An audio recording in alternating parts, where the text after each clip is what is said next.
दोस्तों, आप सभी को मेरे यूट्यूब चैनल में स्वागत है। चलिए एक दिल को छू जाने वाली कहानी शुरू करते हैं। लहसुन का रस नाभि पर लगाने से क्या होता है? कहानी को शुरू से अंत तक सुनने बाद सब्सक्राइब जरूर करना। मेरा नाम सोफिया है।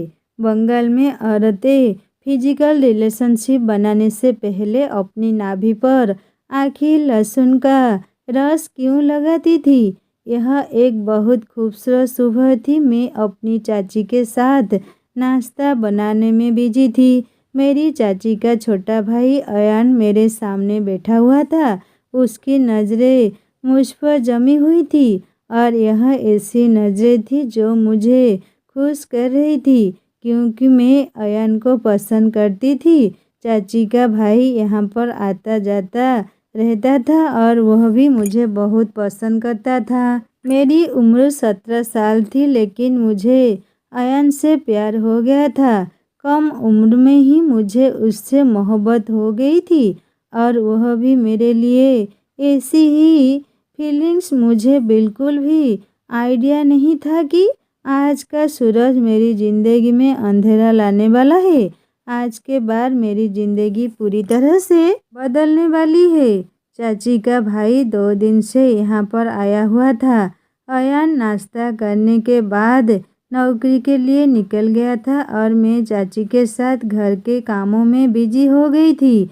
मेरी माँ और मेरी पिता का तो बचपन में ही देहांत हो गया था। वह लोग मुझे काफ़ी सालों पहले इस दुनिया से छोड़कर चले गए थे और मेरा कोई भाई बहन भी नहीं था।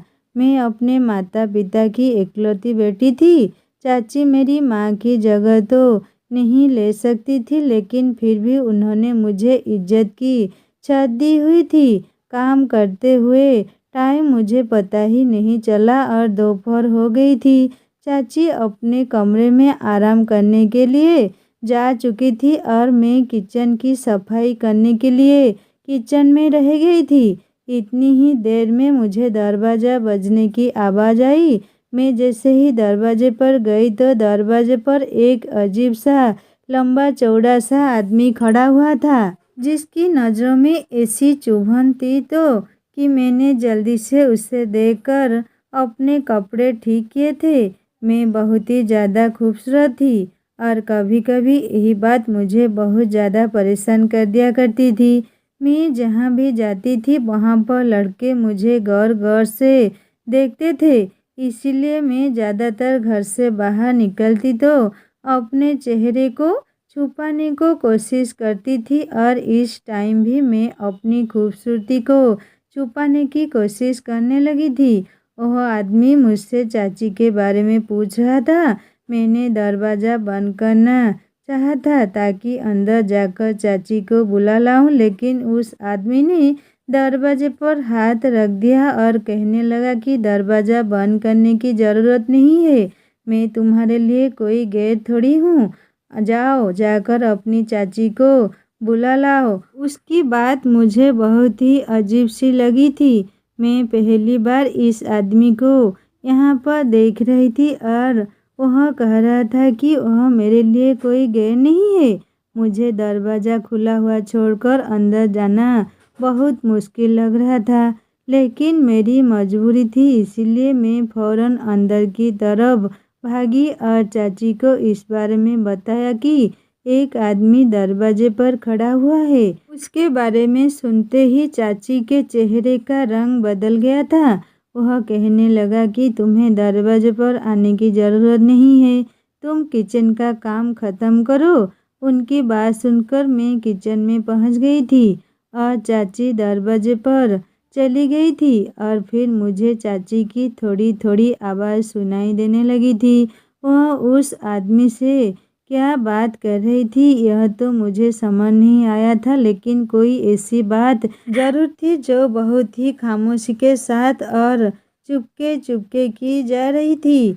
मैं सोच में पड़ गई थी कि चाची इस आदमी से क्या बातें कर रही है और यह आदमी कौन है जो चाची से ही बात करने के लिए यहाँ पर आया है। कुछ ही देर गुजरी थी कि चाची मेरे पास आई और कहने लगी कि इस आदमी के बारे में तुम्हें अपने चाचा या फिर मेरे भाई अयान को इस बारे में कुछ भी बताने की ज़रूरत नहीं है। चाची की बात सुनकर मैं हैरान रह गई थी। चाचा जी रोज़ सुबह सवेरे दूसरे शहर में काम करने के लिए जाते थे और रात को ही यह घर वापस आते थे। लेकिन वह दिन में कई बार चाची को फ़ोन करके उनसे बात करते थे और मेरे भी हालचाल लेते रहते थे। चाचा चाची की अपनी कोई औलाद नहीं थी, इसीलिए चाचा मुझे अपनी बेटी समान ही समझते थे। चाचा जी मेरी बहुत परवाह करते थे, इसीलिए चाची ने मुझे सख्ती से समझा दिया था कि मुझे उन्हें कोई भी बात नहीं बतानी है। लेकिन मेरे दिल के अंदर इंटरेस्ट पैदा हो गया था कि यह आदमी कौन है जिसके बारे में चाची सबसे छुपाना चाहती है। मुझे तो वह कोई बदमाश आदमी लग रहा था, लेकिन मेरी चाची का उससे क्या संबंध था। फिलहाल चाची की बात सुनकर मैंने अपनी जुबान पर ताला लगा लिया था और ना ही मैंने इस बारे में अयान से कोई बात कही थी और ना ही चाचा जी से कुछ कहा था। मैंने सोच लिया था कि आज नहीं तो कल खुद यह बात सब लोगों को पता चल जाएगी, क्योंकि मेरा मानना था कि कोई भी बात ज़्यादा दिन तक छुपी नहीं रह सकती। और फिर इसी रात अयान मेरे कमरे में आया और कहने लगा कि जल्दी ही मैं अपनी बहन से तुम्हारे और अपने रिश्ते के बारे में बात करूँगा। मैं चाहता हूँ कि अब जल्दी ही हमारी शादी हो जाए। अयान की बात सुनकर मैं हंस दी थी, क्योंकि मैं अभी 17 साल की थी और वह 23 साल का हो गया था और फिर अभी उसकी परमानेंट नौकरी भी नहीं लगी थी। वह बस थोड़े बहुत ही पैसे कमाता था। फिर वह मुझे कैसे अपने घर में रखता। इतनी जल्दी तो हमारी शादी मुमकिन ही नहीं थी। मगर अयान का कहना था कि कुछ बातें हैं जिनकी वजह से वह जल्दी ही मुझसे शादी करना चाहता है और वह अपने लिए किसी अच्छी नौकरी की तलाश हर दिन कर रहा है और फिर वह मुझे लेकर नौकरी के लिए दूसरे शहर में भी शिफ्ट हो जाएगा। मुझे इस बात पर भला क्या एतराज़ हो सकता था। मैंने उसे कह दिया था कि अगर चाची मानती है तो मुझे कोई एतराज़ नहीं होगा। यह सुनकर अयान को बहुत खुशी हुई थी और उसने खुशी से मेरे हाथों को अपने हाथों में थाम लिया था। उसके इस तरह से छूने से मुझे बहुत शर्म आ रही थी। वह दिन तो खामोशी से गुजर गया था और कुछ दिन बाद वह आदमी फिर से हमारे घर पर आ गया था। वह आदमी आज सीधा दरवाजे से घर के अंदर चला आया था। अब की बार चाची ने उसे अपने कमरे में बैठा दिया था। मैं किचन में मौजूद थी, तभी अचानक चाची भी कमरे में आ गई। उन्होंने एक लहसुन उठाया और मुझसे कहने लगी कि तुम्हें मेरे कमरे की तरफ आने की ज़रूरत नहीं है जब तक कि मैं खुद तुम्हें आवाज़ ना दूँ। मैंने बड़ी हैरानी से अपनी चाची के हाथ में लहसुन पकड़ा हुआ देखा था और वह खामोशी से वापस अपने कमरे में चली गई थी और मुझे कमरे का दरवाज़ा बंद होने की आवाज़ सुनाई दी थी। 1 घंटा ऐसे ही गुजर गया था और हर तरफ सन्नाटा छाया हुआ था। थोड़ी देर बाद मुझे चाची ने आवाज़ देकर ठंडा पानी लाने के लिए कहा। मैं 2 गिलास ठंडा पानी ले चाची के कमरे में दरवाजे तक जैसे ही पहुंची तो वह दोनों आपस में कुछ बातें कर रहे थे और बातें करते करते मुझे देखकर तभी खामोश हो गए। मेरी नज़र खुदबुदा अपनी चाची पर ठहर गई थी, क्योंकि उनकी हालत कुछ बदली बदली सी मालूम हो रही थी। उनके बाल तो अच्छी तरह से बंधे हुए थे, लेकिन अब उनके बाल बिखरे हुए थे और कपड़े भी अजीब हालत में हो रहे थे। इससे पहले कि मैं और गौर से चाची का जायजा लेती तो वह आदमी चाची को कहने लगा कि यह तुम्हारी बेटी है। यह तो बड़े ही खूबसूरत और जवान है, तुम इसकी शादी के बारे में क्यों नहीं सोचती? इसके लिए तो तुम्हें आसानी से रिश्ता मिल जाएगा। अब तुम्हारी उम्र हो रही है, अब इसके बारे में सोचना शुरू कर दो। इस आदमी की बात सुनकर मैं शर्म से पानी पानी हो गई थी। वह मेरे लिए अनजान आदमी था। वह न सिर्फ मेरी जवानी की तारीफ कर रहा था, बल्कि उसने तो मेरी शादी के बारे में भी बात छेड़ दी थी। वह पता नहीं कौन था जो इतना खुलकर मेरी चाची से बातें कर रहा था। और फिर चाची भी हंसकर उससे कहने लगी कि हाँ, अब इसकी शादी ही तो करनी है मुझे, यही मेरी जिम्मेदारी है। मेरी तो अब उम्र हो रही है, लेकिन अब यह जवान हो गई है। मैं शर्म की वजह से फौरन वहाँ से निकलकर वापस आ गई थी। चाची उस अनजान आदमी के सामने जिस तरह से मेरी जवानी के बारे में बातें कर रही थी, मुझे इस बात का बहुत बुरा लग रहा था। और उन दोनों के बीच फिर से बातों का सिलसिला शुरू हो गया था। कुछ देर के बाद वह आदमी वापस गया तो चाची ने मुझे फिर से यही समझाया कि आंखों और अपने चाचा जी को इस बारे में कुछ मत बताना। लेकिन इत्तेफाक का बात थी कि अचानक उसी समय अयान घर पर आ गया था। तबीयत खराब होने की वजह से वह अपने घर जाने के बजाय यहाँ पर आ गया था। उसने उस आदमी को घर से निकलते हुए देखा तो फौरन मेरे पास चला आया और मुझसे पूछने लगा कि यह आदमी कौन था और यहाँ पर क्यों आया था। मैंने इनकार करते हुए सर हिला दिया और कह दिया कि मुझे कुछ नहीं पता। यह आदमी चाची से मिलने के लिए आया था। अयान सीधा चाची से मिलने के लिए उसके कमरे में चला गया और फिर न जाने अचानक से ऐसा क्या हुआ कि उन दोनों के चीखने चिल्लाने की जोर जोर से आवाज़ें आने लगी। चाची अयान को बुरा भला कह रही थी। अयान भी आगे से चाची को बहुत ज़्यादा जवाब दे रहा था। ना जाने उन दोनों के बीच क्या चल रहा था, मुझे इस बारे में तो कुछ पता ही नहीं था। लेकिन इतना आइडिया ज़रूर था कि बात कुछ ज़्यादा ही बड़ी है और शायद उस अनजान आदमी से जुड़ी हुई है। काफ़ी देर बाद जब अयान चाची के कमरे से बाहर आया तो उसका चेहरा गुस्से से लाल हुआ पड़ा था। वह सीधे स्टोर रूम में चला गया और जाकर अंदर बंद हो गया। उसकी तबीयत ठीक नहीं थी, इसलिए आज वह हमारे घर पर ही रुकने वाला था। उसके बाद चाची भी अपने कमरे से बाहर नहीं निकली। रात के खाने के टाइम पर जब मैं चाची को बुलाने के लिए गई तो चाची बहुत ही गुस्से में थी और मुझसे कहने लगी कि जाओ, तुम जाकर खाना खा लो और सो जाओ। उनका बिहेवियर मेरे साथ बहुत ज़्यादा बुरा था। पता नहीं आयन ने कौन सा हंगामा खड़ा कर दिया था कि जिस बात का गुस्सा मुझ पर निकल रहा था। मैंने चाची से इस बारे में पूछना भी चाहा कि क्या हुआ है, तो वह कहने लगी, यह सब कुछ तुम्हारी वजह से ही तो हुआ है, इसलिए ज़्यादा मासूम बनने की ज़रूरत नहीं है और यहाँ से दफ़ा हो जाओ, मुझे अपनी शक्ल मत दिखाना। मैं आंसू बहाते हुए उनके कमरे से निकल आई थी और लगातार फूट फूट कर रो रही थी। आज मुझे बड़ी बेचैनी के साथ अपने माता पिता याद आ रहे थे। मैं अपने छोटे से कमरे में बिस्तर पर लेटी तो मेरे दिमाग में बस यही बात आ रही थी कि अयान ने अपनी बहन से ना जाने किस बात पर झगड़ा किया है। क्या उस अनजान आदमी की वजह से उसका और चाची का झगड़ा हुआ है?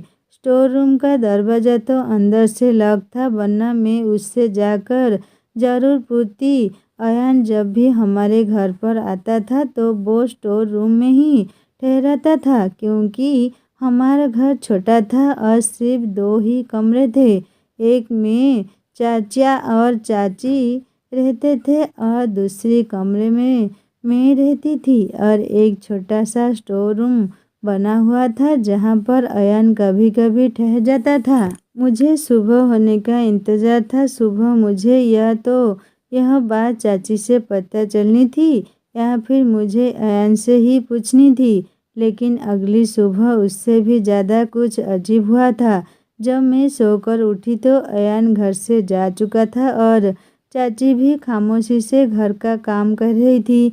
उन्होंने मुझसे कोई बात नहीं की और उनका बिहेवियर देखते हुए मैं उनसे भी कुछ पूछ नहीं सकी। सुबह उठते ही मेरा पहला काम सफाई करना था, इसलिए मैं सीधा सफाई करने में बिजी हो गई और चाची के कमरे की सफाई करने के दौरान मुझे वहाँ लहसुन का टुकड़ा पड़ा हुआ मिल गया, जिसे चाची किचन से लेकर अपने कमरे में गई थी और मैं सोच रही थी कि चाची लहसुन क्यों उठाकर लाई थी।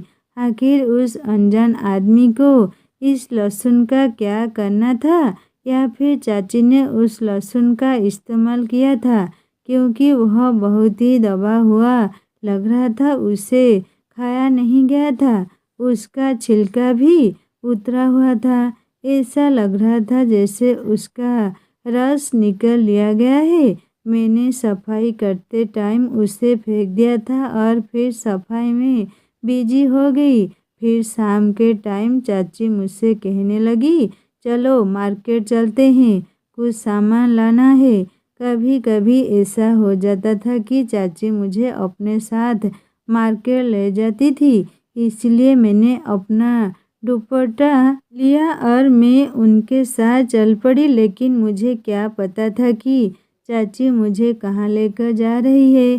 चाची ने रिक्शा किया और हम रिक्शे में बैठकर चल पड़े। लेकिन उस वक्त मैं हैरान रह गई थी जब रिक्शा वाले ने मार्केट को क्रॉस कर दिया। मैंने चाची से पूछा कि हम लोग कहाँ जा रहे हैं। बाजा तो पीछे निकल गया। वह कहने लगी कि दूसरा सामान खरीदना है, इसीलिए दूसरे मार्केट जा रहे हैं। उनका बिहेवियर मुझे पहले से कुछ बेहतर लग रहा था और काफ़ी देर के बाद हम एक अजीब से बाज़ार में पहुंच गए। यहाँ भीड़ भाड़ तो थी, लेकिन लोग काफ़ी अजीबोगरीब मालूम हो रहे थे। हम रिक्शा से उतरे तो चाची मुझे किसी दुकान के बजाय बाजार के पीछे बने हुए एक घर में ले गई। एक बड़ी उम्र की औरत ने दरवाज़ा खोला और चाची को देखकर मुस्कुराने लगी।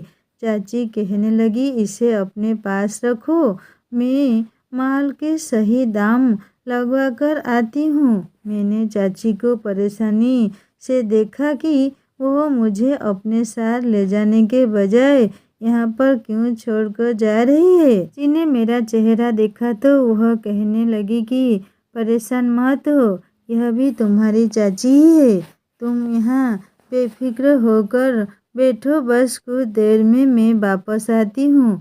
फिर चाची मुझे छोड़कर वहाँ से पलट गई।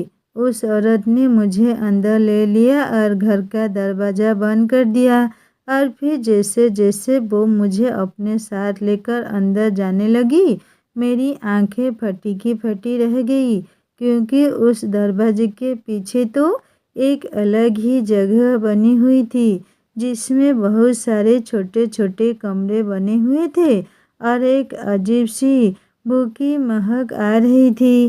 कुछ कदम चलने के बाद ही मुझे आइडिया हो गया था कि मैं किसी नॉर्मल जगह पर नहीं हूँ। यह जगह अलग ही जगह थी। दरवाज़ों के पास छोटे छोटे कपड़े पहनी हुई लड़कियाँ खड़ी हुई थी जो मुझे देखकर मुस्कुरा रही थी। उनके कपड़े, उनके चेहरे पर भरा हुआ मेकअप मुझे एक अलग ही सच्चाई बता रहा था। मैं चलते चलते रुक गई तो एक औरत पलटकर मुझे देखने लगी, लेकिन मैंने उससे कहा कि मुझे वापस जाना है, मैं अंदर नहीं जाना चाहती। मेरी बात सुनकर वह औरत ज़ोर से हंसी और कहने लगी कि इस दरवाजे के अंदर आने का रास्ता तो है, लेकिन बाहर जाने का कोई रास्ता नहीं है।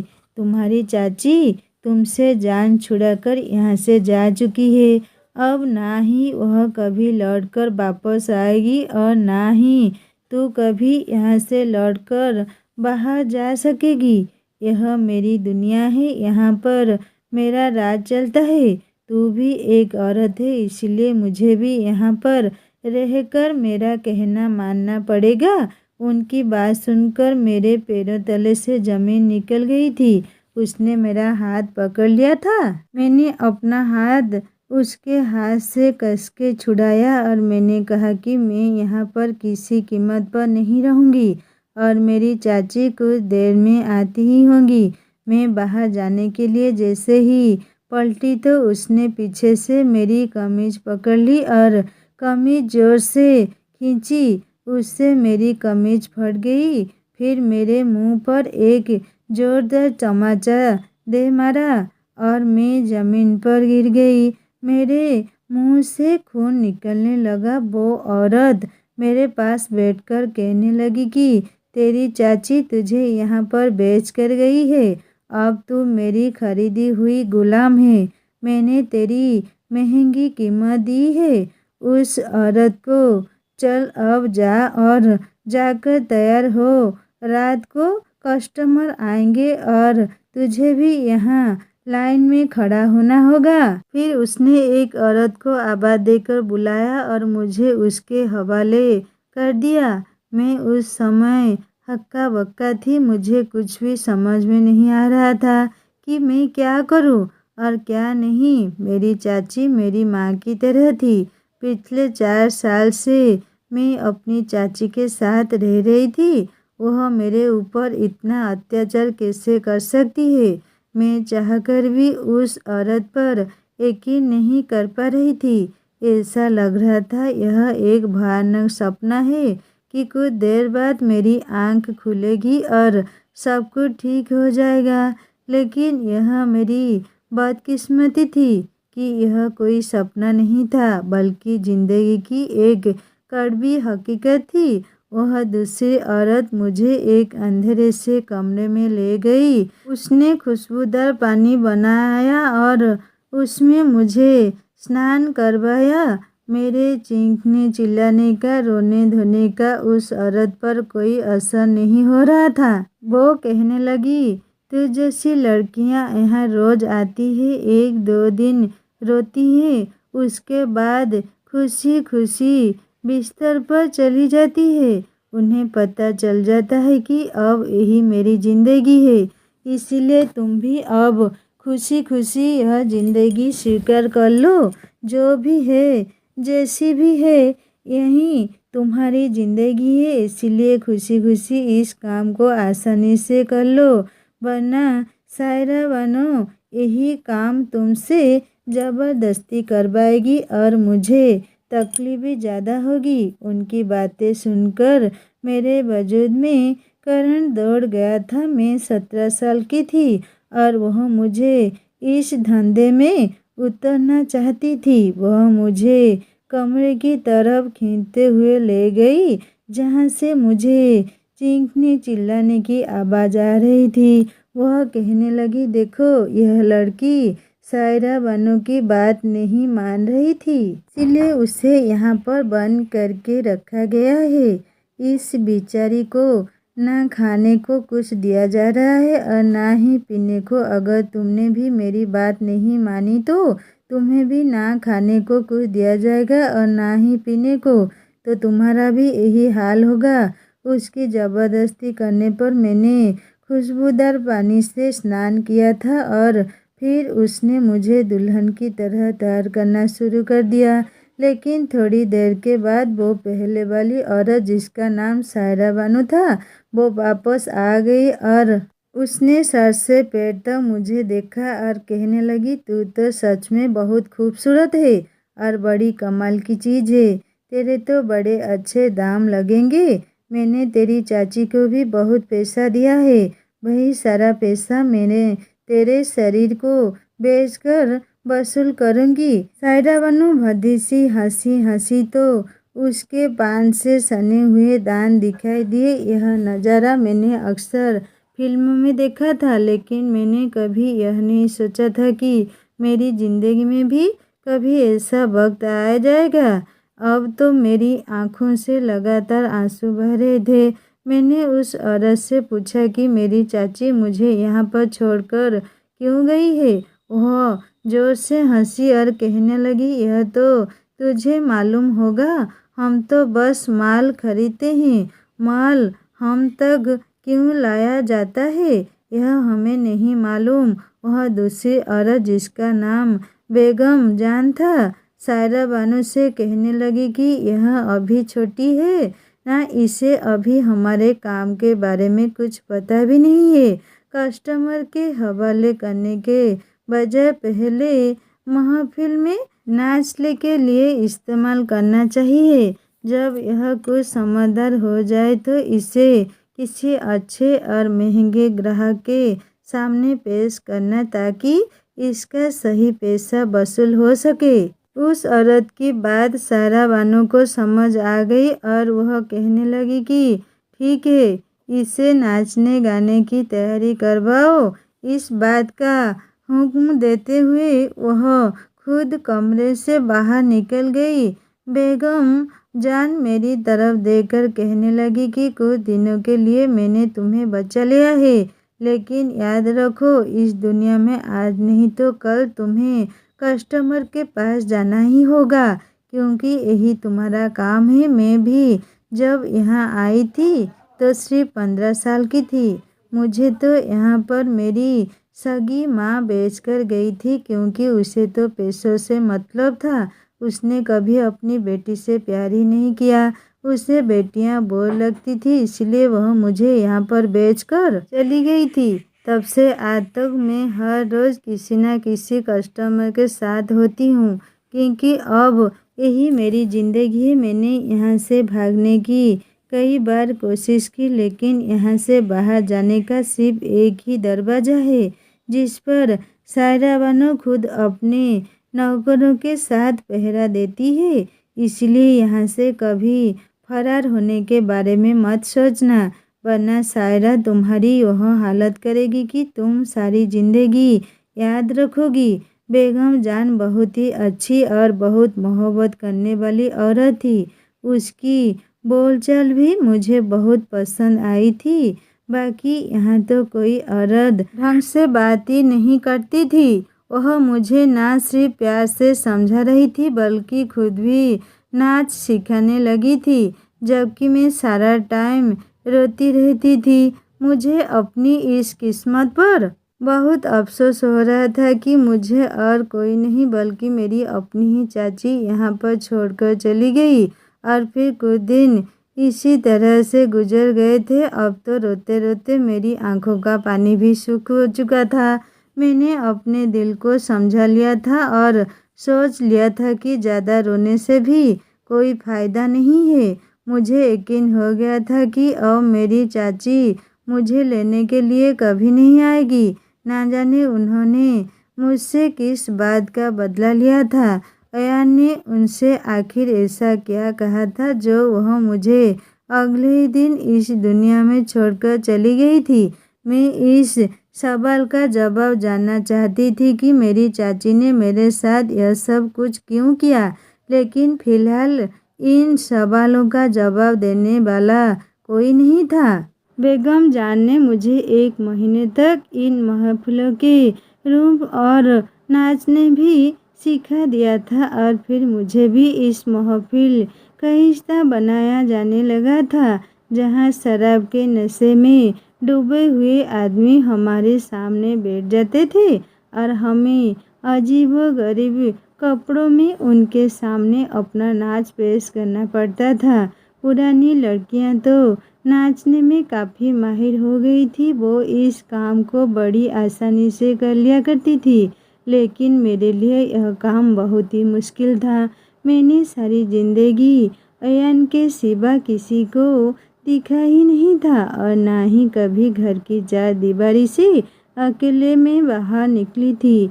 यहाँ इतने अनजान आदमियों के आगे अपना जलवा पेश करना मेरे लिए बहुत ही मुश्किल था, लेकिन जहाँ कहीं मेरे कदम रुकते थे तभी सायरा नु हाथ में पकड़ा हुआ चाकू घुमाकर मेरी कमर पर दे मारती और सभी लोग इस बात से अनजान होते। 2-4 दिन ही गुजरते थे कि मुझे समझ आ गया था कि अब यही मेरी दुनिया है और मुझे यहाँ पर सायरा बानो के इशारों पर नाचना मेरी मजबूरी है, क्योंकि जिस दिन मैं सही से नहीं नाचा करती थी, मेरा खाना पीना बंद कर दिया जाता था और फिर मैं सारा दिन भूख प्यास में तड़पती रहती थी।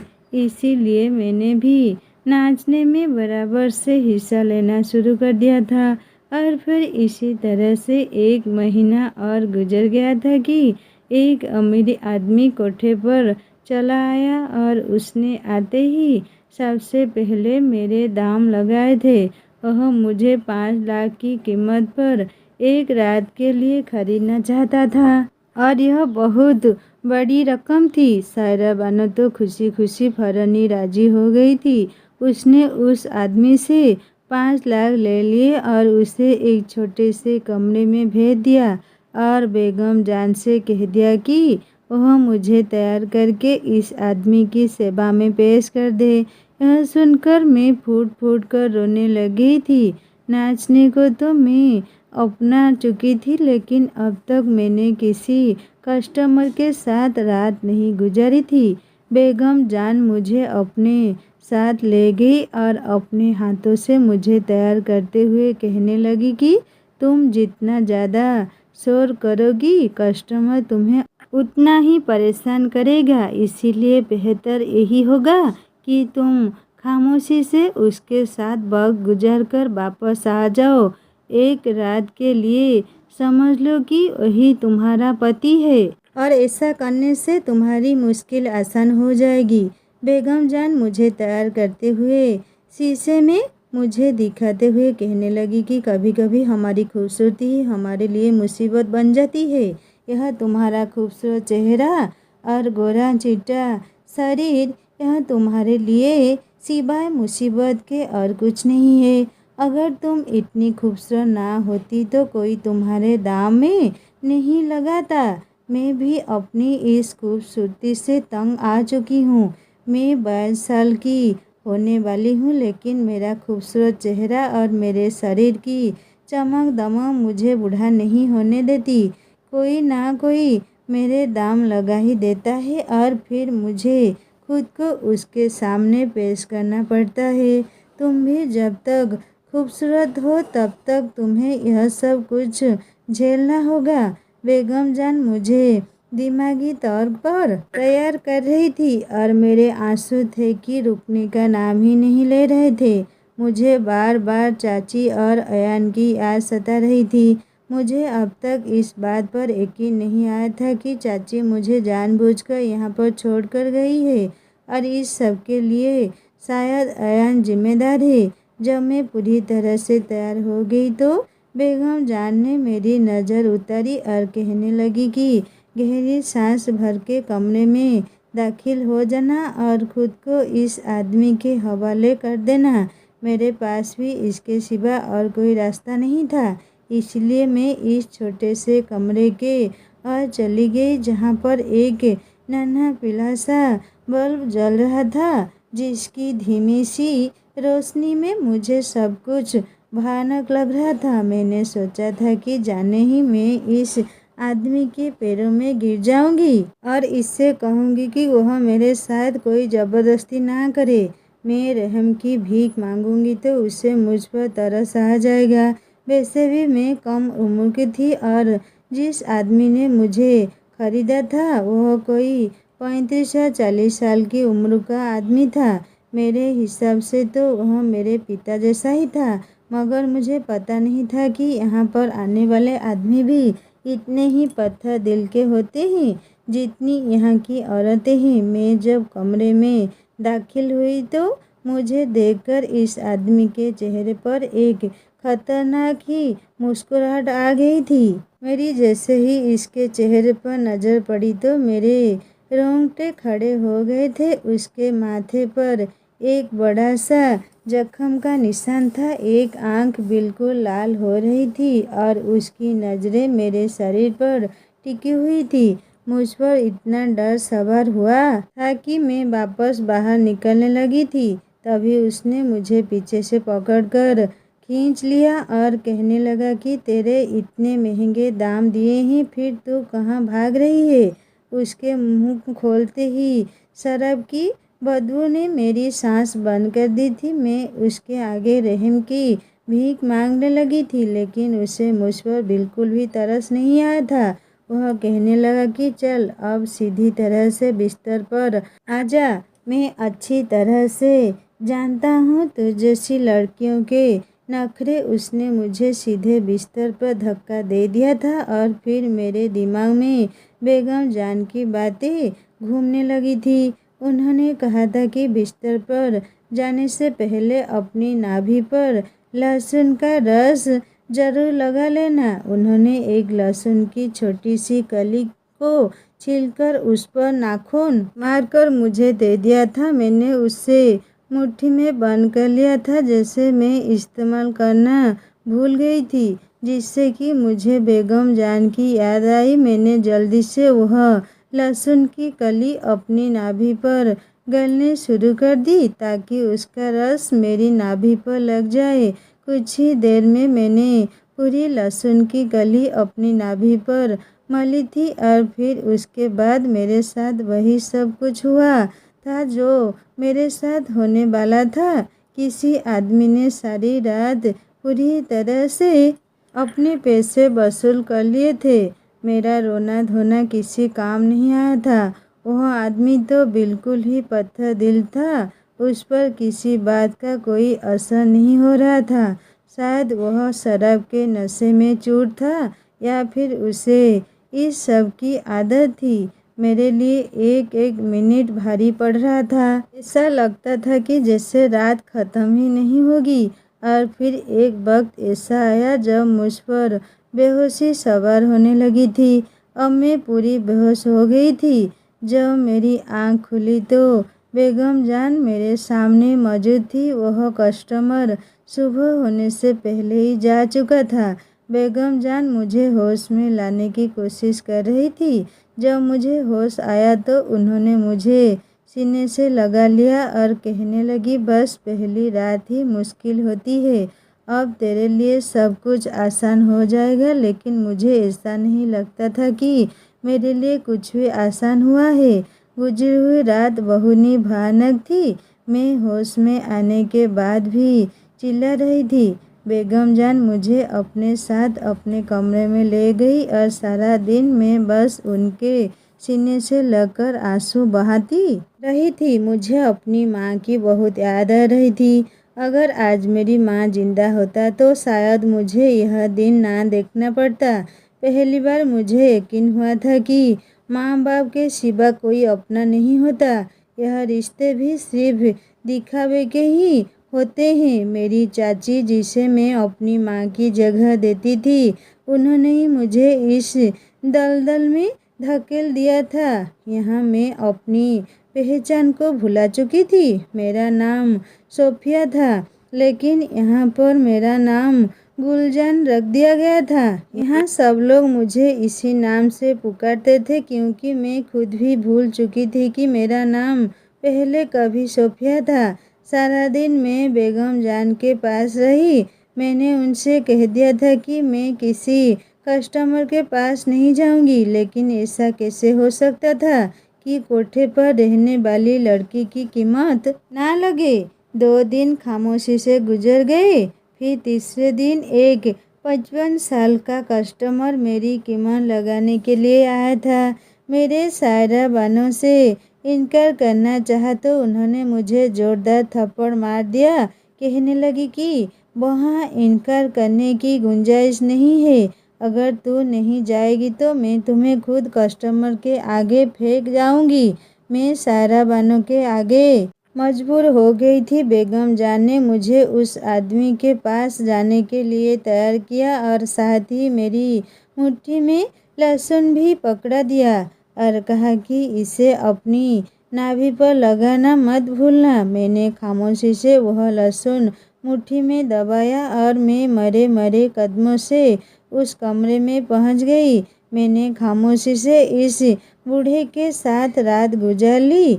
अब की बार मैंने कोई रोना धोना नहीं किया था। बेगम जान की बात सही साबित हुई थी। मैंने शोर शराबा नहीं किया तो कस्टमर ने भी मुझे परेशान नहीं किया, लेकिन बिस्तर पर जाने से पहले ही मैंने अपनी नाभि पर लहसुन का रस लगा लिया था। इस लहसुन से आखिर क्या होता था? बेगम जान ने मुझे यह क्यों लगाने के लिए दिया था, इस बारे में मुझे कुछ नहीं पता था। मैं अपनी ज़िंदगी में कमा रही थी या अपनी इज्जत गंवा रही थी। अब हर दिन मेरे साथ ऐसा ही होता था। मुझे अभी भी अयान की याद आती थी। क्या उसने मेरी शुद्धि पर अपनी बहन से कोई सवाल नहीं किया होगा? क्या उसने मुझे कभी नहीं ढूंढा? क्या वह मुझे भूल चुका होगा? बस मैं हमेशा यही सोचती रहती थी। वह कस्टमर चला गया था और मैं खामोशी से बेगम जान के कमरे में चली गई थी। वह मुझे देखकर मुस्कुराई और धीरे से कहने लगी, तुम कस्टमर के पास जाने से पहले अपनी नाभि पर लहसुन का रस लगा लेती हो ना? बेगम जान की बात पर मैंने सिर हिला दिया और बेगम जान ने कहा कि तुम मेरी बेटी की उम्र की तो हो। मैं तुम्हें अपनी बेटी ही समझती हूँ, लेकिन मैं तुम्हें इन लोगों से नहीं बचा सकती। तुम्हारी पहचान बदल गई है। अगर तुम यहाँ से भागने की भी कोशिश करोगी तो यह समाज तुम्हें जीने नहीं देगा, क्योंकि तुम एक धंधा करने वाली औरत बन गई हो। बेगम जान मुझे हमेशा यही समझाती थी कि अब कभी भी यहाँ से बाहर की दुनिया के बारे में मत सोचना। और मैंने बेगम जान की बातों को अपने दिलो दिमाग में बसा लिया था। ऐसे ही मुझे 8 महीने यहाँ पर रहते हुए गुजर गए। अब तो मैं इस काम की आदी हो गई थी। मुझे सिर्फ इतना पता होता था कि कस्टमर मेरा इंतज़ार कर रहा है और मैं खुद ही अपने आप को तैयार कर लिया करती थी। मैं जो कभी अयान की दुल्हन बनने के सपने देखती थी, अब हर रात ही हर नए मर्द की दुल्हन बनती थी।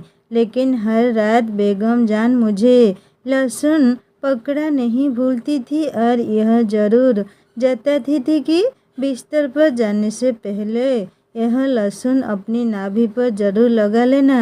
एक दो बार मैंने इसके बारे में बेगम जान से पूछा कि इस लहसुन में ऐसा क्या है जो आप हर बार मुझे यह दे देती हो? तो वह कहने लगी कि यही वक्त आने पर तुम्हें खुद ही पता चला जाएगा।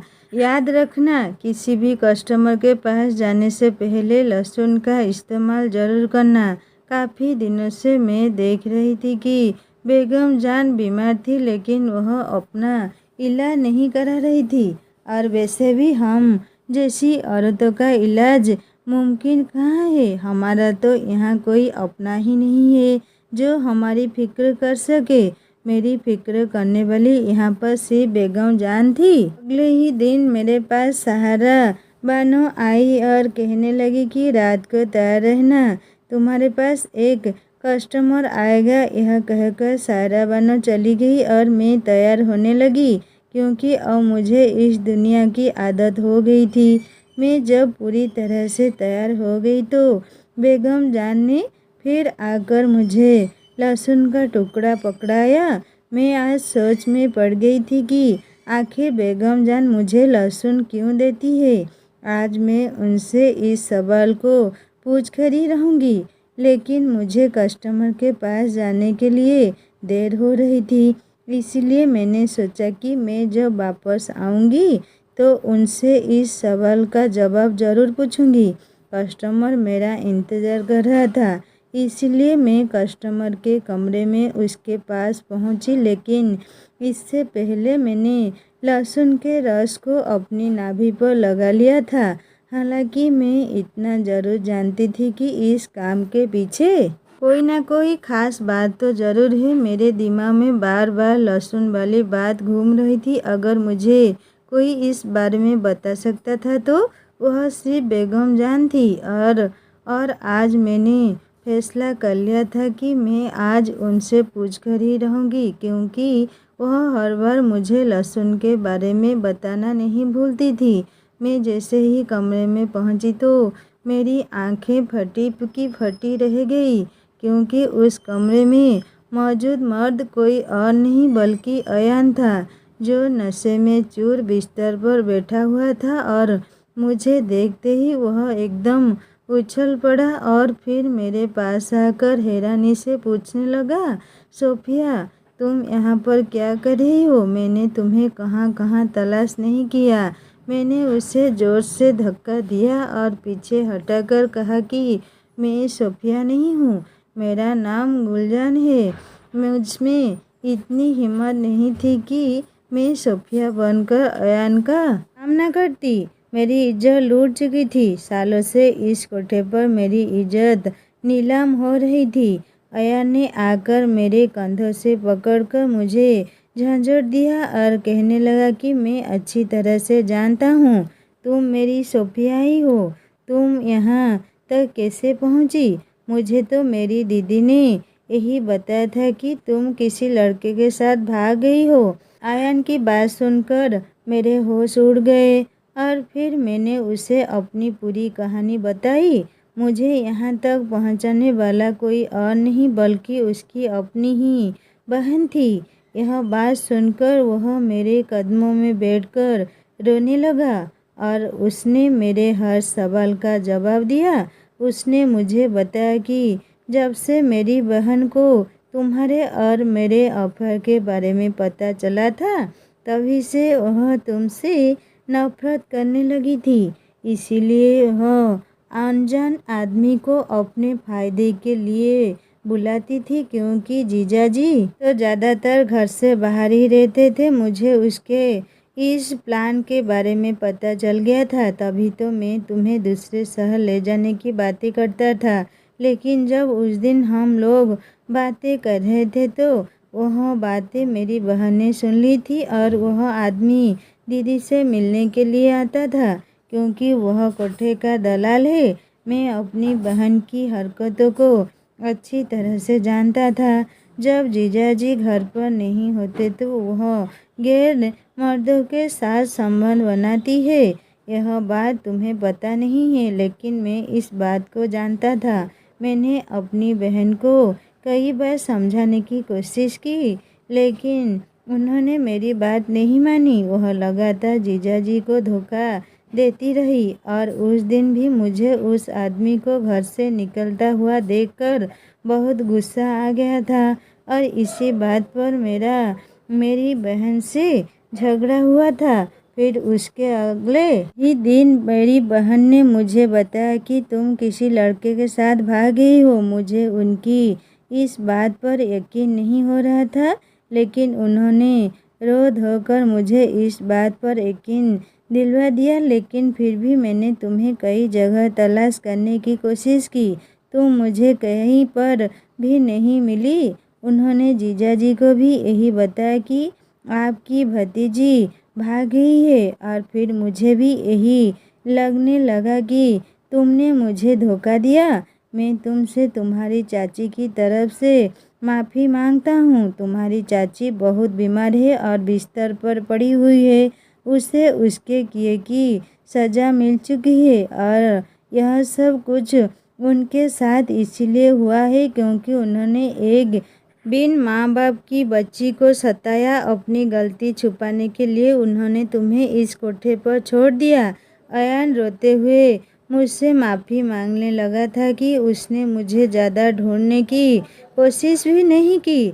अयान मुझे अपने साथ ले जाने की जिद करने लगा, लेकिन मैंने उसे साफ इनकार कर दिया तो वह खामोशी से वहाँ से चला गया। उसने मुझसे जिद इसलिए नहीं की क्योंकि वह जान चुका था कि अब मैं एक वेश्या हूँ और इस हाल में वह मुझे कभी एक्सेप्ट नहीं करेगा और ना ही उसे यह समाज मुझे एक्सेप्ट करने देगा।